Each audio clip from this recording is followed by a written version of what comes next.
Good afternoon friends, myself Jansar Kishore from Navkar Institute.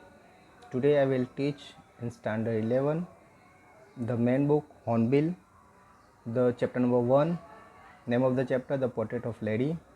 In last video I have completed up to Tell Us. Now let's go ahead.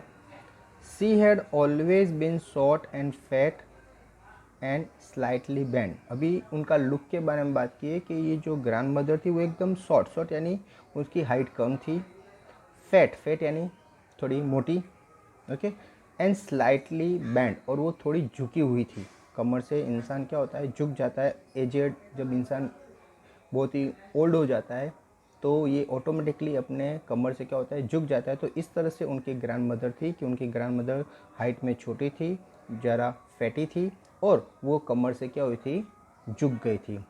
Her face was criss cross of wrinkles running from everywhere to everywhere.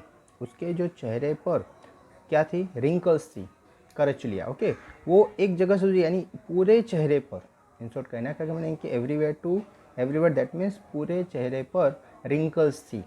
Okay, आज इंसान की as जैसे बोला कि more than 60 होगी तो definitely उनके चेहरे पर रिंकल्स आ जाती है। तो यहाँ पर भी उनके चेहरे पर रिंकल्स थी और पूरा चेहरा रिंकल्स से भरा हुआ था। No, we were certain she had always been as we had.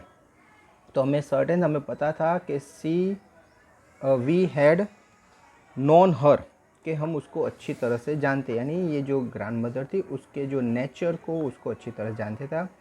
Old, so terribly old that she could not have grown older, यानी ये ग्रैंड मदर इतनी ओल्ड थी कि अभी लग रहा था कि भाई इससे ज़्यादा ओल्ड वो अभी हो सकती नहीं है।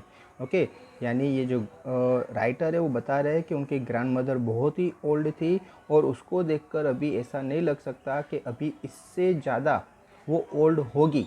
इन शॉर्ट ये जो ओल्ड होने की एक जो लिमिट है, जैसे उसने क्या कर दी थी, क्रॉस कर दी थी, यानी अभी उससे ज़्यादा वो ओल्ड हो सकती नहीं है। And had stayed at the same age for 20 years, और वही एज में वो कितने साल से, 20 ईयर्स से इसी एज में रह रही थी। यानी जब ये राइटर छोटे थे और जब वो धीरे धीरे बड़े होते गए तो उनके जो लुक में कभी भी चेंज नहीं आया। ये ग्रैंड मदर ओल्ड थी वो स्टार्टिंग से बता दिए, और जब राइटर धीरे धीरे बड़े होते जाते हैं लेकिन उनकी जो एज में उनको कोई भी डिफरेंस लगता नहीं है।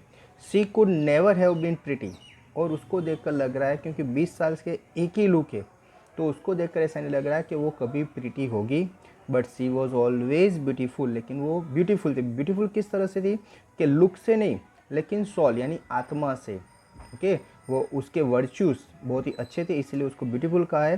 सी हॉबल अबाउट द हाउस, हॉबल यानी धीरे धीरे चलना, या जैसे चलते टाइम कभी कभी क्या होता है हिलना झुलना, तो उसको बोलते हैं हॉबल। तो वो घर में एकदम धीरे धीरे, और हॉबल यानी कभी कभी क्या होती थी वो पूरा हिल जाती थी, इस तरह से वो चलती थी। With house in spotless white with a one hand, उसके एक हाथ में क्या आती थी, स्टिक रखती थी, और दूसरे में रेस्टिंग ऑन हर वेस्ट और बैलेंस हर स्टूप। ओके, एक हाथ वो क्या करती थी, उसके जो वेस्ट थी तो वेस्ट पर क्या करती थी यानी कमर पे रखती थी और इस तरह से वो धीरे धीरे चलती थी।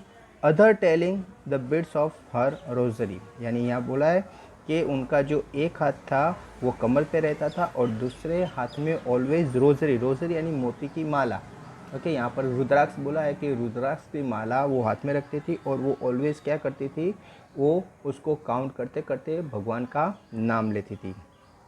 हर silver locks where scattered untidily, अभी सिल्वर लॉक्स यानी उसके जो बाल थे, अब लगते हैं कि भाई एजेड की बात की है तो सब बाल कैसे हो गए, सिल्वर हो गए।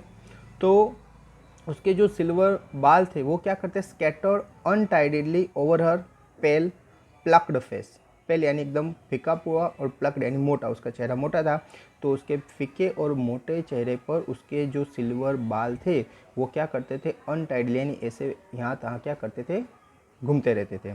And a lips constantly mood in a inaudible prayer, और उसके लिप्स में ऑलवेज कंटिन्यूसली यानी सतत, ओके, जरा भी रुके बिना उसके मुंह पर क्या चलता रहता था, प्रेयर।